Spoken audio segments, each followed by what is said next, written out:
BA part 3 में पढ़ने वाले सभी विद्यार्थियों को जो हिस्ट्री ऑनर्स लिए हुए हैं, एक बार पुनः वेलकम है मेरे यूट्यूब चैनल में। क्योंकि पिछले कई क्लास में आपने देखा है यहाँ पे कि कर्नाटक में अंग्रेजी सत्ता की जो स्थापना है, इसमें हम अलग अलग सीरीज में इसका निर्माण किए हैं, अलग अलग सीरीज में इसे छोटा छोटा बनाने का प्रयास किए हैं। छोटा छोटा इसलिए बनाने का प्रयास किया है ताकि छोटे छोटे प्रश्न के रूप में आप कम समय में इसको आसानी से देख सकते हैं। क्योंकि लंबा जैसे ही होगा तो आपको देखने में भी परेशानी होगा और लंबे समय तक आप कंटिन्यू देखने में आप अपने आप में इसे अच्छा महसूस नहीं भी कर सकते हैं। इसलिए मैं इसे छोटा छोटा बनाने का प्रयास किया हूँ। यहाँ पे देखेंगे हम लोग कि जैसे कर्नाटक में अंग्रेजी सत्ता की जो स्थापना है, इस स्थापना के संबंध में यहाँ प्रथम कर्नाटक युद्ध जो आप यहाँ पाएंगे, क्योंकि कर्नाटक के साथ जो कर्नाटक का जो युद्ध होता है, यह 3 तरह के युद्ध का आपका विवरण मिलेगा और तीनों को अलग अलग भागों में मैं बांटा हूँ। जिसमें यहाँ देखेंगे प्रथम कर्नाटक युद्ध का समय अवधि जो रहा है, यह 1745 से लेकर 1748 ईस्वी तक माना गया है। क्योंकि 1745 से 48 के बीच में प्रथम कर्नाटक युद्ध हुआ था।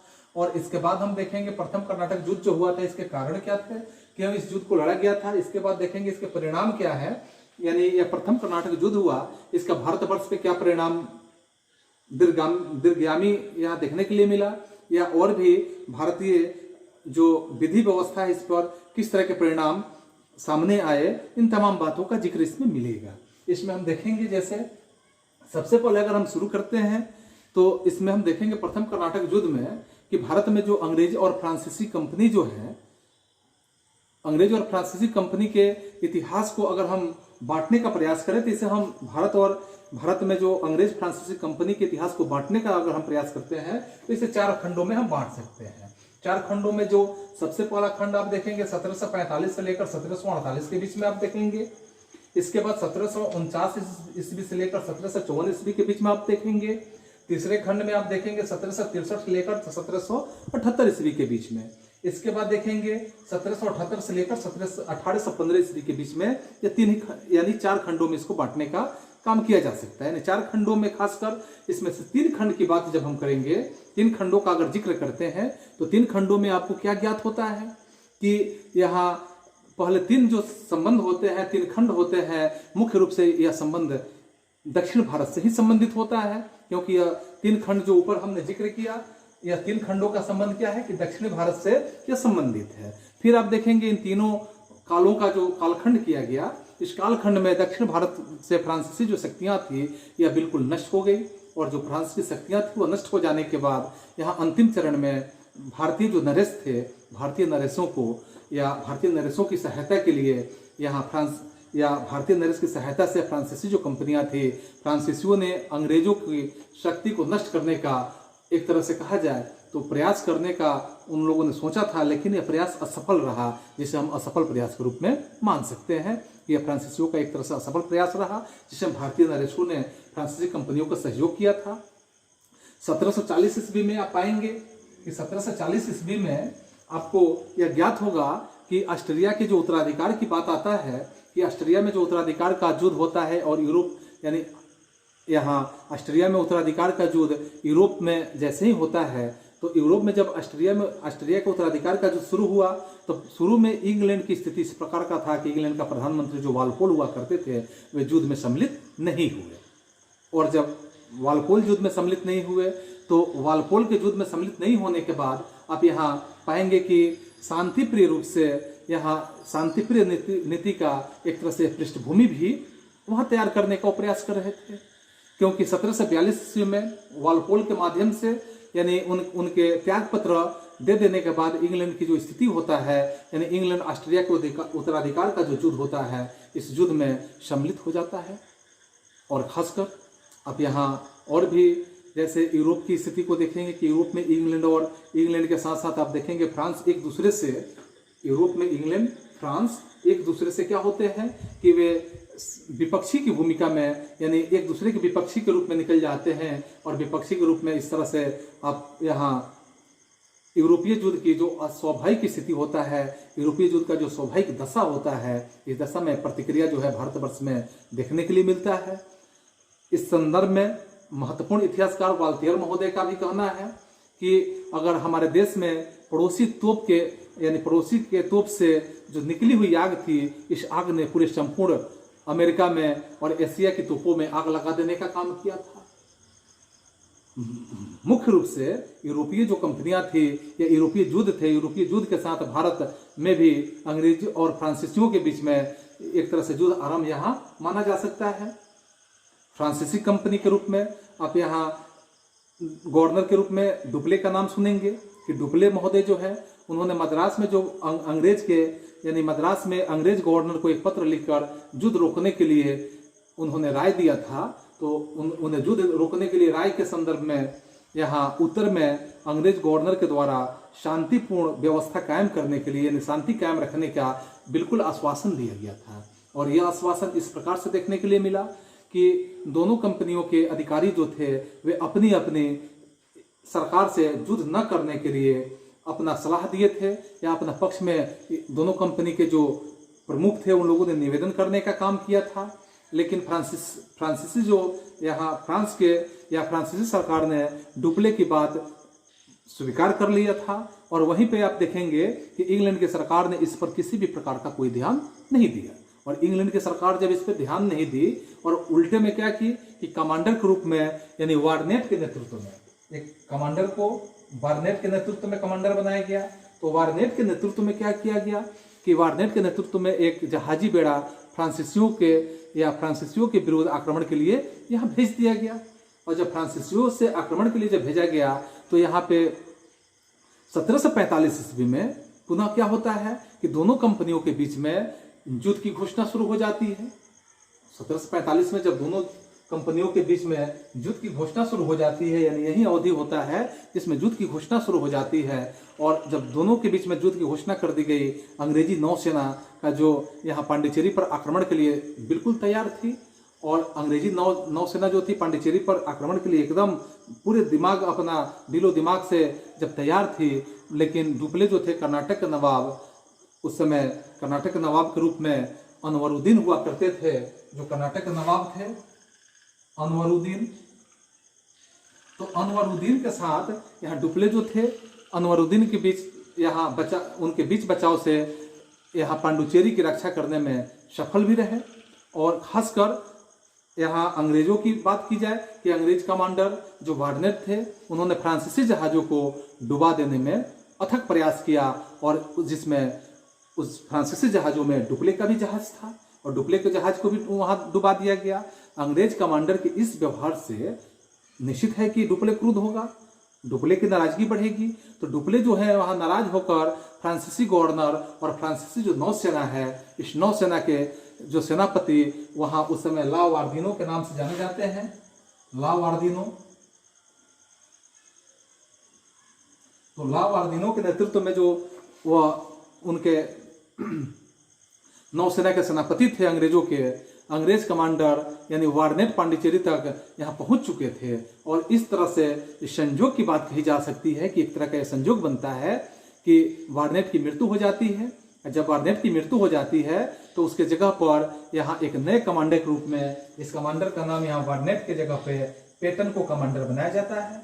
तो पेटन यहाँ कमांडर बन के आते हैं। तो वार्नेट के बाद पेटन अंग्रेजों के कमांडर बन जाते हैं। और 1746 ईस्वी में ला वार्दिनो जो है नौसेना के प्रमुख के रूप में, तो ला वार्दिनो ने पेटन को हुगली की तरफ जाने के लिए बिल्कुल विवश कर दिया।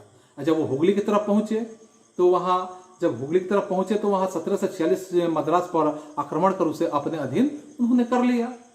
इसके बाद मद्रास जो था, मद्रास विजय होने के बाद यहाँ ला वार्दिनो और डुप्लो के बीच में और ज़्यादा मतभेद बढ़ने लगा। इन दोनों के बीच में इतना मतभेद और बढ़ गया कि अब कहा जा सकता है कि डुप्ले मद्रास पर अधिकार करने के बाद बंगाल पर आक्रमण करके यहाँ अंग्रेजी जो शक्ति थी, अंग्रेजों की शक्ति को बिल्कुल सदा के लिए नष्ट कर देने का प्रयास कर रहा था।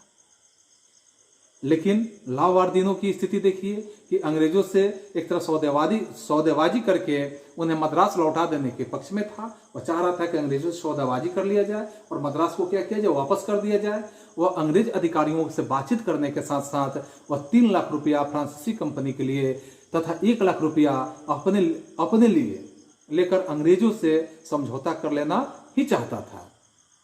इस तरह अग्रिम धनराशि के रूप में उसने अंग्रेजों को 60,000 रुपया प्रदान कर दिया था।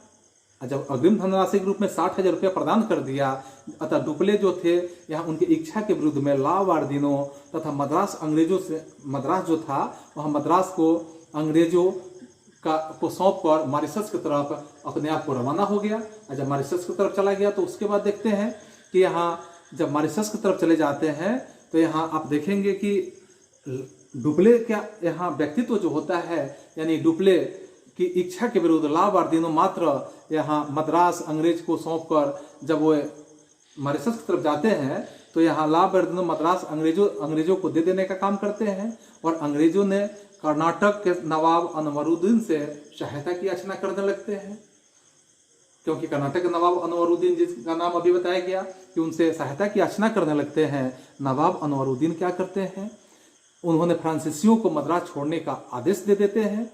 लेकिन डुप्ले का एक कहा जाए कि डुप्ले जो था एक बहुत बड़ा मजा हुआ खिलाड़ी के रूप में जाना जा सकता है कि वह बहुत बड़ा मजा हुआ खिलाड़ी था। उसने नवाब अनवरुद्दीन को यह कहकर भुलावे में रख दिया था कि वह नवाब के लिए ही मद्रास विजय कर रहा है। यानी नवाब को उसने बता दिया था कि हम जो भी विजय अभियान चला रहे हैं यह आप ही के लिए चला रहे हैं। लेकिन डुप्ले की पोल शीघ्र ही खुल जाती है नवाब के सामने। जैसे ही नवाब के सामने डुप्ले की पोल खुल जाती है तो उसने मद्रास की लूट का जो सारा धन अपने ही पास रख लिया और इसके साथ असंतुष्ट नवाब ने अपने पुत्र को फ्रांसीसियों के विरुद्ध में मद्रास पर आक्रमण करने के लिए भेज दिया। अब स्थिति इस प्रकार से होता है कि डुप्ले और नवाब के बीच में एक युद्ध होता है जिसे सेंट थोमी के युद्ध के नाम से जाना जाता है। यानी कि अनवरुद्दीन और डुप्ले के बीच में, डुप्ले के बीच में जो युद्ध होता है इस युद्ध को सेंट थोमी के नाम से जाना जाता है।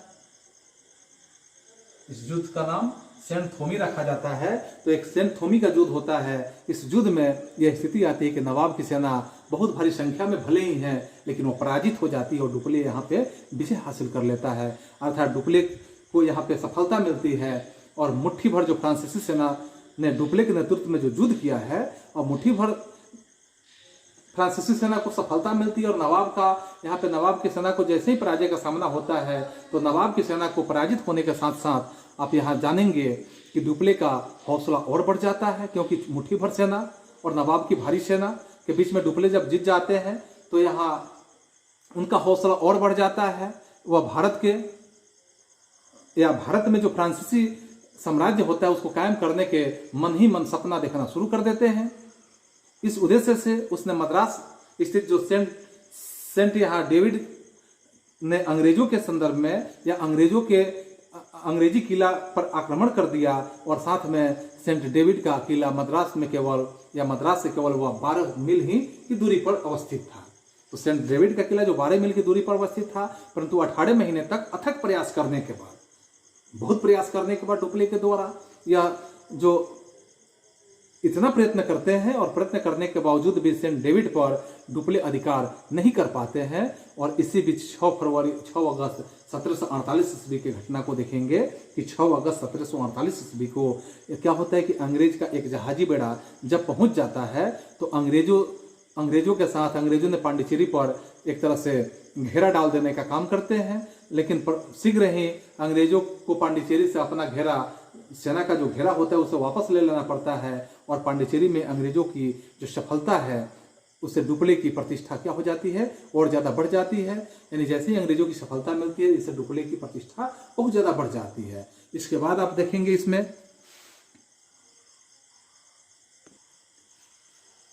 कि 1748 ईस्वी में यहाँ एक संधि होता है। 1748 ईस्वी में जिसे एक्सला सैंपल की संधि कहा जाता है।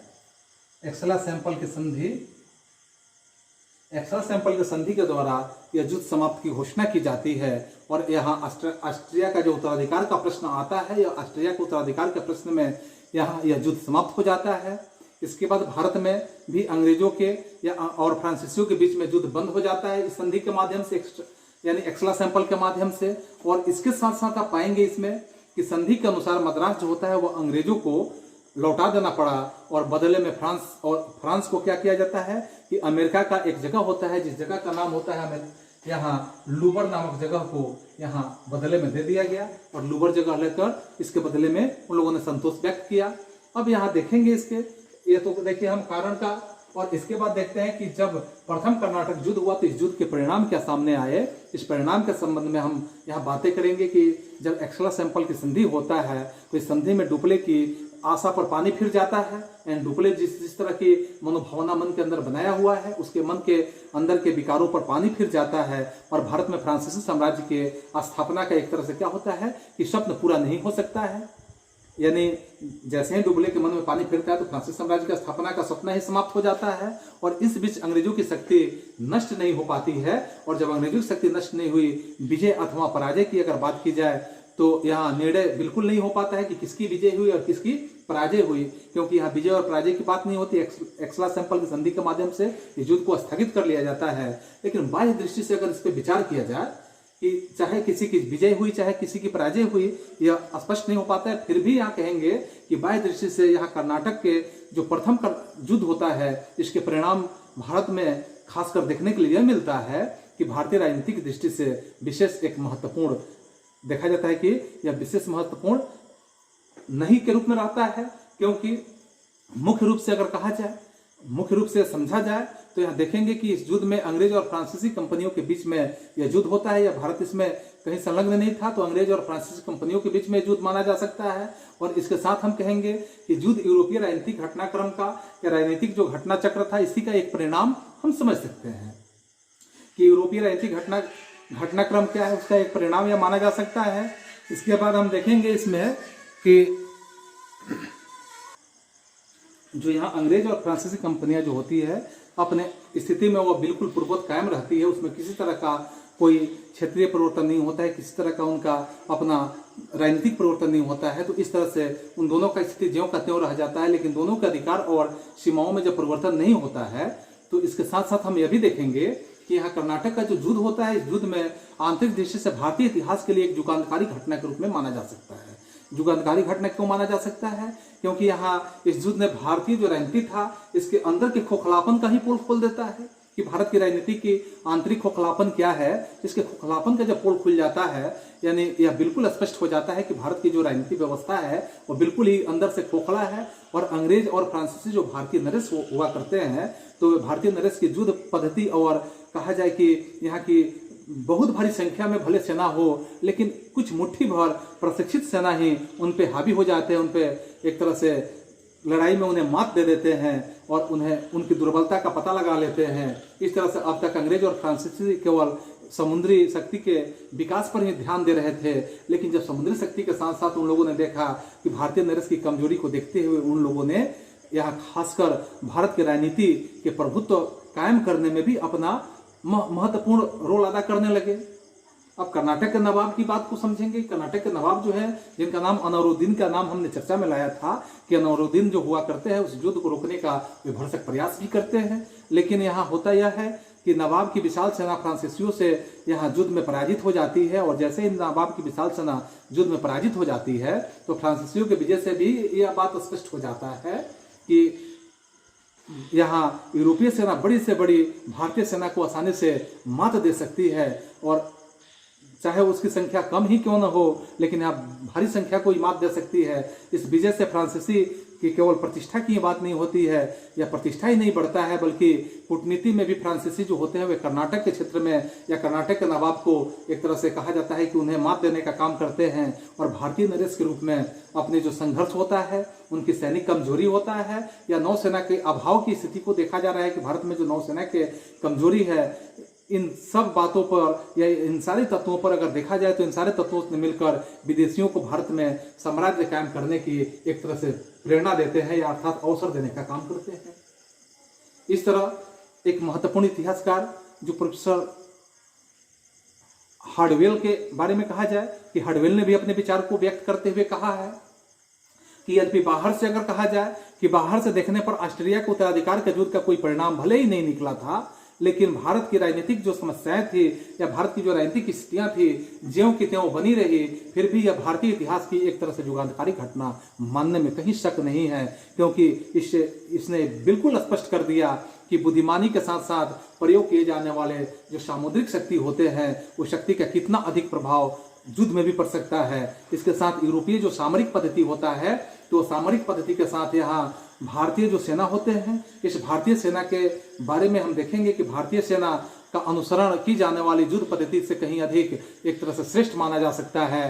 अगर तत्कालीन भारतीय सेना की बात की जाए कि राज्य व्यवस्था एक तरह से जर्जर होकर किस हद तक राजनीतिक पतन की ओर अग्रसर होने के कगार पे चला गया था, और इसके साथ साथ यह भी प्रत्यक्षतः दिखाई पड़ने लगा और युद्ध के अंत में यह दिखाया गया कि किस तरह से या किस परिणाम से यूरोपीय जो व्यापारी हैं अब तक वे क्षेत्र में प्रवेश करने की प्रवृत्ति जागी थी, जिसकी अब तक उन लोगों ने एक तरह से अपेक्षा ही की थी।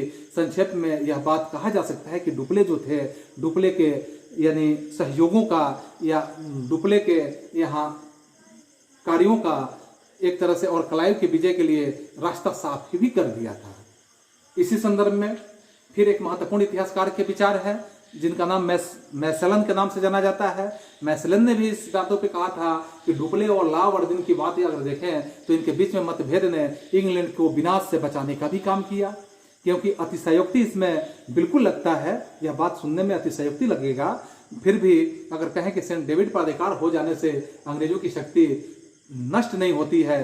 पुनः संधि के बाद अगर देखा जाए, संधि के बाद फ्रांसीसियों को मद्रास लौटा देने की बात होता है, और कर्नाटक के प्रथम युद्ध में विदेशी कंपनियों की जड़ और यहाँ जो विदेशी कंपनियों के स्थल है इसके शक्ति का विस्तार हुआ और भारतीय राजनीति में प्रवेश करके इस तरह से उन्हें एक तरह का एक नया अवसर प्रदान होता है, जो यहाँ प्रथम कर्नाटक युद्ध के बाद ही क्लियर होता है। इसके बाद ही यह देखने के लिए मिलता है। तो इस तरह से हम लोगों ने देखा आज प्रथम कर्नाटक युद्ध के बारे में। पुनः हम अगले सीरीज में देखेंगे द्वितीय कर्नाटक युद्ध। आप बिल्कुल इसके बाद के सीरीज को देखते रहें। आज के लिए बस इतना ही। आप सभी को एक बार